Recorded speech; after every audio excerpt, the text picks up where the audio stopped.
Are we live? Yep, we are live and ready to go. All right. Welcome. Welcome, everyone.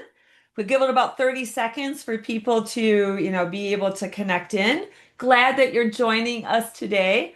Um, I don't know, I'm hanging out in Wisconsin for the month of August. It's gorgeous today, 77 sunny, low humidity. It's like such a good summer day. I hope wherever you are enjoying your summer as well. Um, and it looks like we can get going. Looks like a bunch of you are here. So say hello, use the chat box, say hello, let me know where you're from. Looking at the registration list a few minutes ago, we see lots of familiar names. So hi everyone that I've met before, and welcome to the new people that have come into this collaborative selling world. We're really glad that you're here today. Well, our webinars are very fast and furious. We get right to it so that there's a lot of good information and takeaways.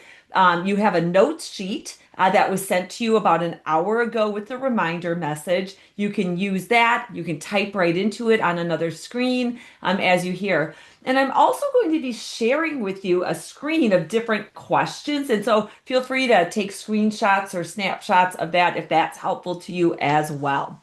But we're going to be talking about the questions that we ask. And it's so interesting to me because this topic is talked about a lot, and I see a lot that's out there about it. And I often think, "Oh, is that do we have to, like is that the right thing? Is it more questions?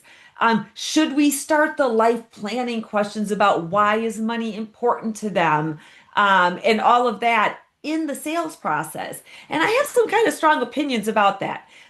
So I'm not going to share strong opinions about that today, but what I am going to do is lay out for you a very productive way of having a framework to guide how you are collecting the information necessary for your sales prospect meetings. Now, whether you call it a discovery meeting, an intro meeting, depending on what your sales process is, this framework works for you learning the information necessary to then connect value and earn the whatever decision or commitment that you seek for that conversation. So before that, a couple of levelers to lay is I'm Nancy Blakey Noel. If you don't know me, been working with advisors for several decades now, I'll say, for a very long time. I have a very strong passion for helping you get out of your own way to help more people get your service. I have been the recipient of wonderful financial services and an advisor for many years, and I see that lots of people need it. And sometimes the advisors aren't doing what they can to help those people get what they need, when they need it, how they need it to make the confident decision to work with you. So anyway, love my family, love to travel, love photography, and very happy about the book that came out almost 2 years ago now, just for you advisors. And then of course I am the developer and the main facilitator for the Genuine Sales training. So there's a little on me. Excited again that you're here today. All right. To lay, oh, that's kind of funny. It's giving me a weird little, let me get to a different way to advance here. We'll do this. Okay. What we're going to talk about today, as you know, is up here how to increase your sales conversions by getting and surfacing the right information that then you can connect service and value to help them make that decision. So here we go. Okay, couple of things is that it's funny when we talk about questions, you all know everybody knows these things that we should ask questions. You know that the questions should be open-ended. You know that you should focus on them more than you. You know that you shouldn't pitch prematurely. Like these are just common things, and we know that we're supposed to be a good listener and paraphrase and all that. Those are just the common communication principles. There's also things that we know we shouldn't. We know that we shouldn't pitch prematurely, talk too much, like all the opposites of these. Get pulled into the price or the fee conversation earlier, etc. So there's these things that are common. We're going to look though at some of the nuances that really make a difference. So First of all, as we look at questions, I told you already why this is important to me. So I already talked about that. But here's what we're going to do. We're going to do a little kind of quiz. I'm going to put up a list of questions, and I want you to read through these 10 questions. And then in the chat, I want you to rate it on a scale of 1 to 4. 1 is not likely, 4 is very likely. And whether if you got answers to these 10 questions, whether you would have the information you need to establish value and fees and help, somebody make a decision. So I'm going to give you about 30, 45 seconds to read through these. And then on a scale of 1 to 4, put it in the chat. You can make it just to me alone, me and Kevin Knights in the background, or publicly. But 1 is low, unlikely. 4 is very likely. If you ask these questions, would this be complete enough for you to be able to establish value of your service?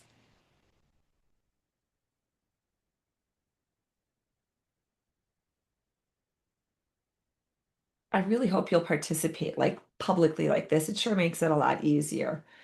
And 8, the scale was 1 to 4. Are we? I just want to make sure. So is it double that? You think that this will get you there? Okay, thank you. All right. We're going to check this out in 27 minutes or so and see if that's true, 23 minutes or so, and see if that's true. Thank you for the one public response.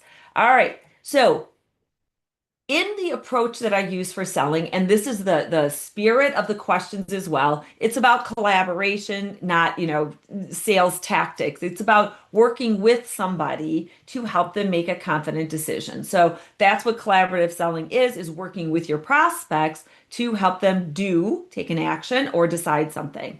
And so it's about guiding, leading them through their decision-making process, using your conversation as a key tool to help them have what they need to make that decision. And so we think about, conversations. We've been having them since we were 2 years old in different ways. But, a conversation is simply an information exchange. That's what it is. And in collaborative selling, it's more about seek to understand than seek to explain. So, that whole homage. So we want to get beyond, this whole thing about people are, the contacts or just my lead or something. But it's human, right? We're talking to people, and that's why leading the conversation is what helps them. It helps you learn so that you can explain to them in the appropriate way.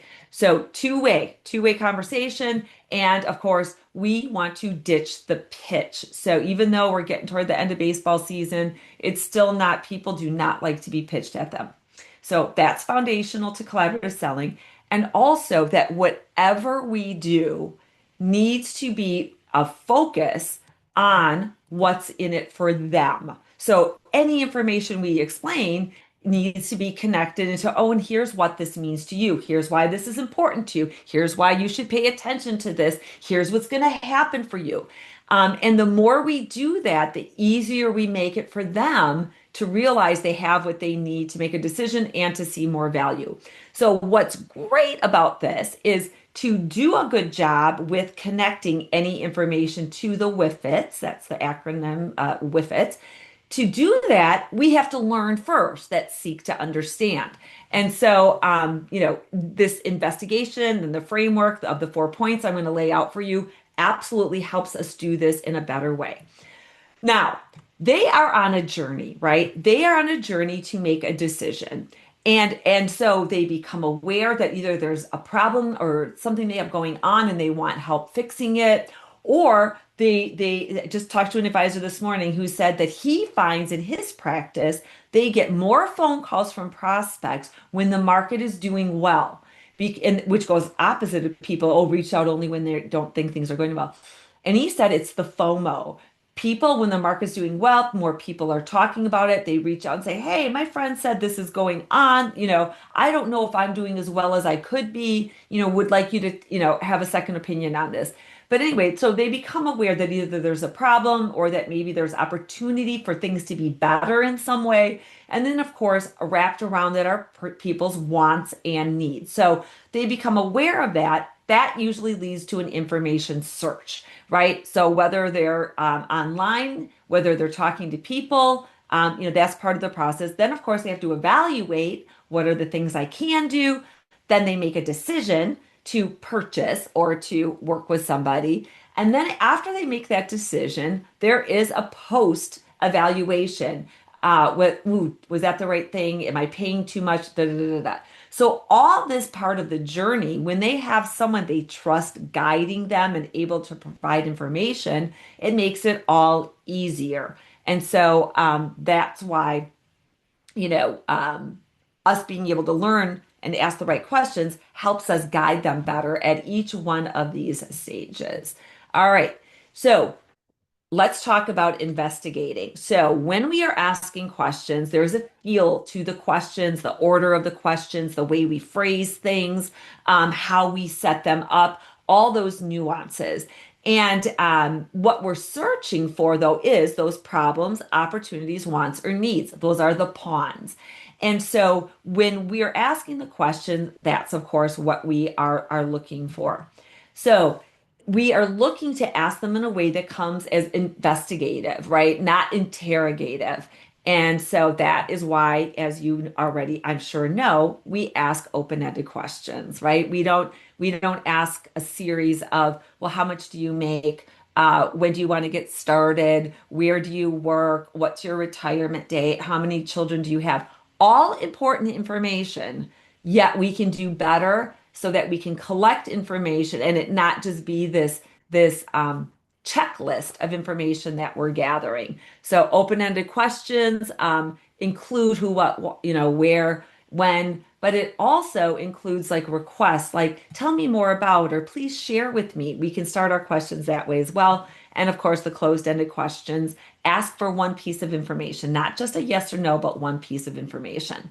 And as we go into this and talk about good questions, please know that more questions does not mean better, as research shows. So, and I call it if you have 6 to 8 good anchor questions and then you ask follow-ups to them, that is probably all you need.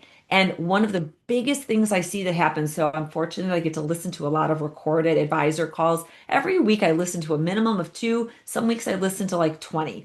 But I see this pattern of um, asking for more information than is needed to accomplish that conversation's objective. And so I want you to think about that as I talk about the 4 points.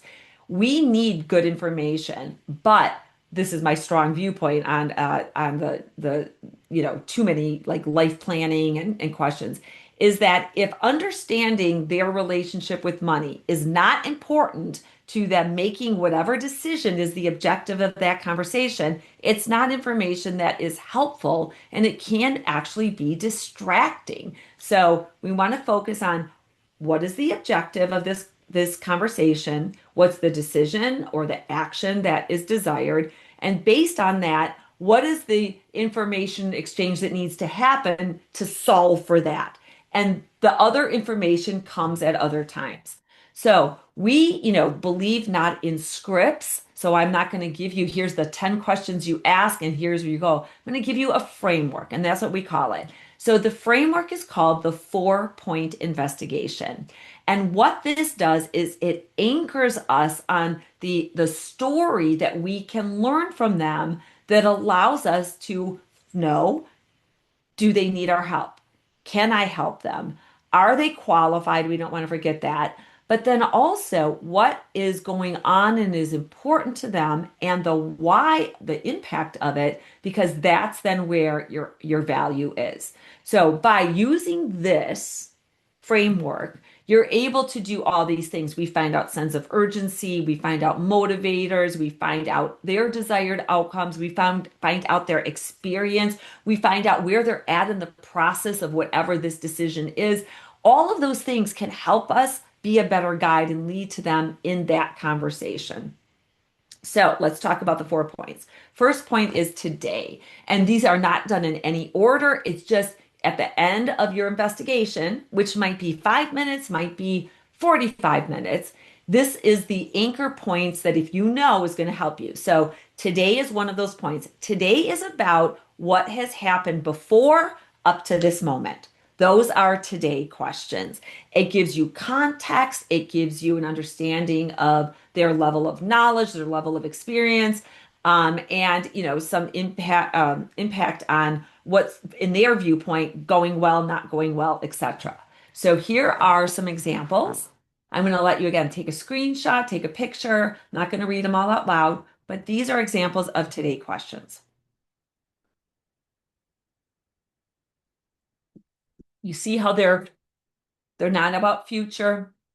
They're not about um they're about context up to today and understanding what's important to them.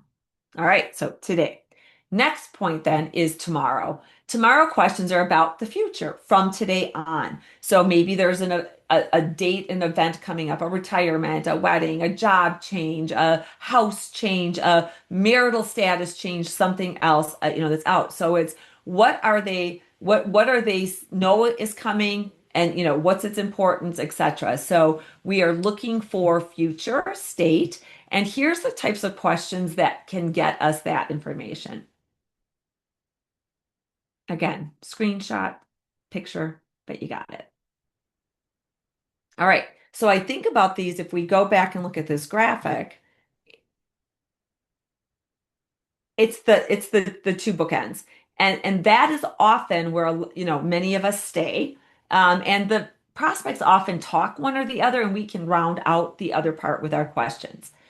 But the questions that are going to really help us know what value is important to them and how to justify or support the fees that we charge and sense of urgency and things are what I call the impact questions, right? It's that little drop that has an outreach. So whatever's going on today and tomorrow is important to know, but the impact of those things is really what is going to be important. So I call those bookends, the risk and reward, collectively their impact. And so risk questions you get to find out about their fears, their questions, their concerns about what is going on and about what they're thinking about for the future. It's interesting. An example from maybe 2 weeks ago was the prospect and his wife were very wealthy people, over $100 million. They had this huge fear about what their children would do when they found out they were going to inherit that type of money. Their kids were in their 40s and had no idea of the extent of mom and dad's wealth.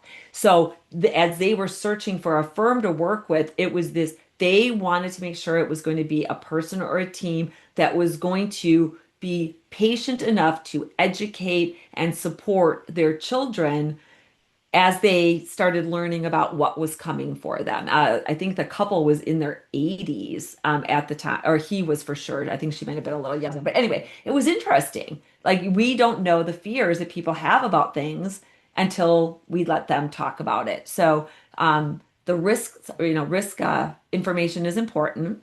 And this is, also often a very compelling motivator for people to do something. So here's some examples of risk questions. Take a picture, snapshot, screenshot, right?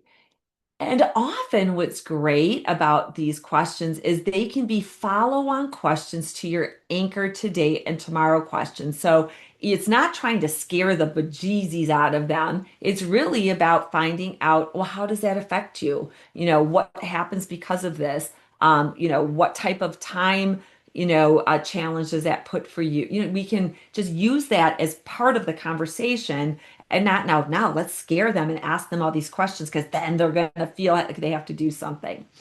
All right, so those are risk questions. And then the fourth point, which is another impact point, are reward. These are the benefits, the positives.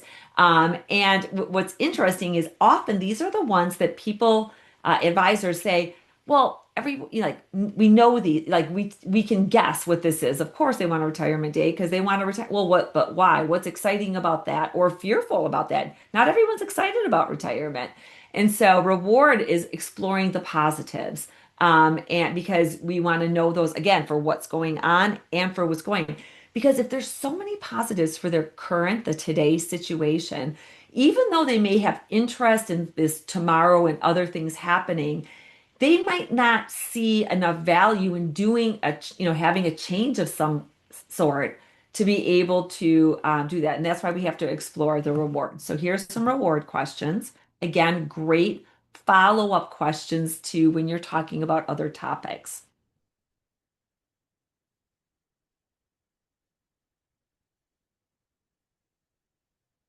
All right. So throw a note in the chat box. So what do you think, right? We're not asking all these questions I just put up there, but they're great thought starters to start seeing that as we focus on collecting the story of, hey, so what's been happening? What's going on? What's the impact of that? How's that going to affect this? Ooh, where are you concerned in that way? What's exciting about this to you? That is where we get the story. And we can typically ask for less information than we think we can to accomplish an objective. And the more questions we ask that are outside of what's really important for the first whatever decision it is, the more that you can overwhelm, distract, or complicate the situation and drag out their ability to make the decision because now they're, thinking about that.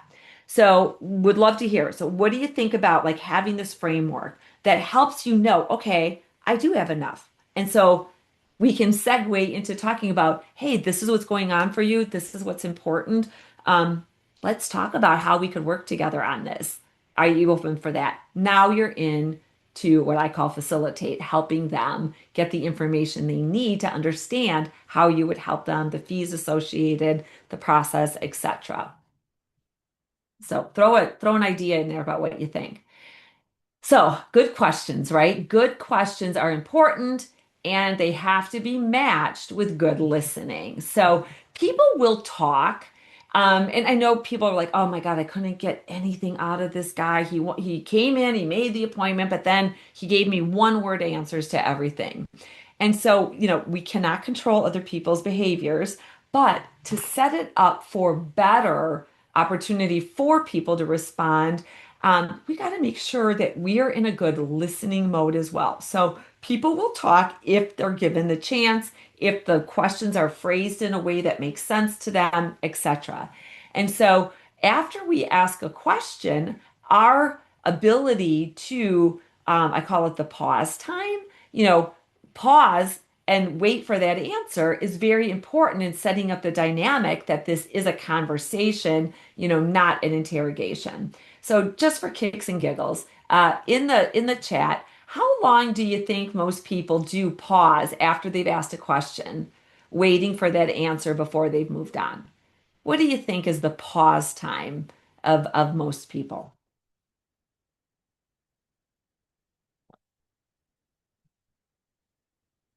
I don't want to give the answer if no one's going to take a guess. Kidding. Okay, here we go. Ah, all right. Research shows it's 3 to 4 seconds in everyday conversation, and that in sales situations, it's 1 to 2 seconds. Kelly, I'm glad you remembered that. So here's the thing is if we're asking, questions, especially those impact questions where we're seeking opinions, feelings, thoughts, etc. Some people may need up to 30 seconds to think and verbalize an answer. And so, that is forever to wait. Um, I'm going to ask you to try to give it at least 6 to 8 minimum. And if you make that a regular practice, you're going to get people giving you better information because you're now not rushing it. And sometimes we have to call an audible and say, hey, I'm going to ask you some questions today that might not be, top of or front of mind for you. Feel free to take time, and think that through. If I'm rushing it, let me know. And that's when we actually just wrote a blog post, I think, for the month of Kevin, right? About, how do you get yourself to pause? So I take notes typically. Some people are like, take a sip of water, do things that help you not rush it. So bonus tip there. All right. That's the 4 points. That's the why the 4 points are helpful. And going back to their journey, right? Their journey is going to be easier for them to get through this information search, evaluating things, because we're going to be able to give them better information if we've done a better investigation. What do you love some thoughts on that? we can also start our Q&A now. So I do not do a pitch during my webinars, but what I do is make an offer. So I want you to think about, if you're someone who right now is not happy with your conversion rates, or you're getting, you're not really comfortable, with your sales things, or you're frustrated about things not moving along, etc. I offer, if I haven't worked with you in 18 months, a free 30-minute coaching where we tackle one specific situation, question, or debate if you want to have it. But you answer three questions so I can prep. The 30 minutes is focused on you so that you leave with actionable ideas. There's no sales pitch. If you decide you want to talk about training or coaching or any of the services, we schedule another conversation. This is truly my give back into the industry that I believe so strongly in. So I call it a sales strategy conversation, free coaching. That is my offer, not my pitch. All right, so yours free. Lots of people do it. I probably do a couple a week, and it's always very rewarding for me too. It's how I get market research that way, etc. So my commitment is that you're the focus for 30 minutes. I practice what I preach, so no sales pitch, and that will give you a summary sales growth plan afterward with those suggestions. Oftentimes there's also like, oh, you know what, this other webinar would be helpful to you. We share those links. So Kevin put the link to schedule yours in the link there. All right, so you're here today. I shared a lot of information. We're not done yet because we're going to get back to those initial 10 questions. But, do something about what I said. Look at the questions that you're asking. Are you getting those impact information? Are you being open-ended? Are you giving them opportunity to respond to things? If you're with a couple, are you seeking out each of them to respond and make sure that you're not just focused on the one who's most dominant? Those are all things that you can do to, increase the effectiveness of the questions and the investigation in your prospect meetings. So let's go back to these 10 questions. These are the same exact ones that were up earlier. And now we have this 4-point, right, framework that we can look and say, hey, where do these questions fall? And if you look, they're all today and tomorrow. So yes, this is important information, and it's missing the impact questions, right?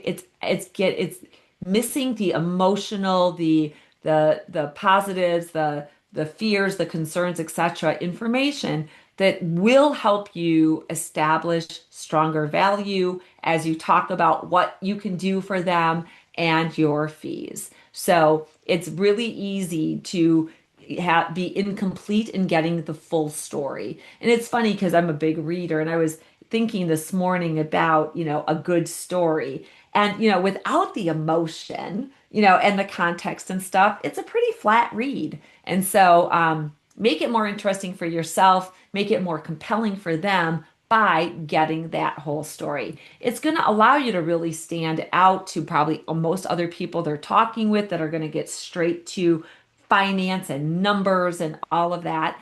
All of that can be collected in a different way. It doesn't have to be in that precious live time that you get with them. So I think I'd love to hear questions or to hear what you're going to do about what you heard today. How are you going to tweak anything that you've currently been doing, or was this a great confirmation that you've already got it? Would love to hear any questions or thoughts.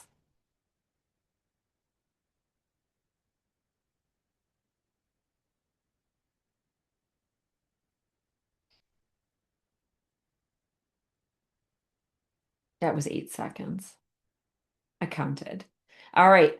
I'll stay on for a couple more minutes, but thank you for making your time to be here today. Don't forget about the sales strategy conversation. It will be in your replay email tomorrow. And if we haven't connected in any way, here's all the information to do so. But, remember this. The questions you ask lead to the information you learn.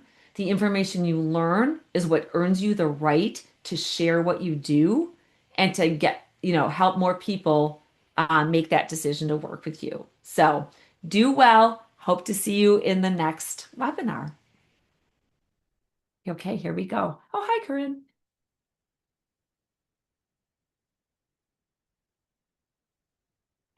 See, this is the thing is in your sales call, if you're asking therapy questions, right? You're asking life planning and things. If that's not important to the decision they need to make today, I can see why they would think that that's, like not relative.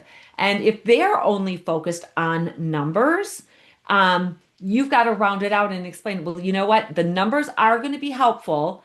For today, though, what's helpful, what I need is to understand your situation so I can be sure that I can help you, and that we can do that. And so I think we do have to set those expectations early. We do have a webinar on how to get to a shared objective up front, which then can alleviate some of that. So I think you and I are talking in the next few days, so we can talk more about that. But thank you for putting that in there. All right. Anything else? All right. All right. Have a good rest of your day, everyone. Again, thanks for being here. Get out there, get at it. People need what you do. Bye.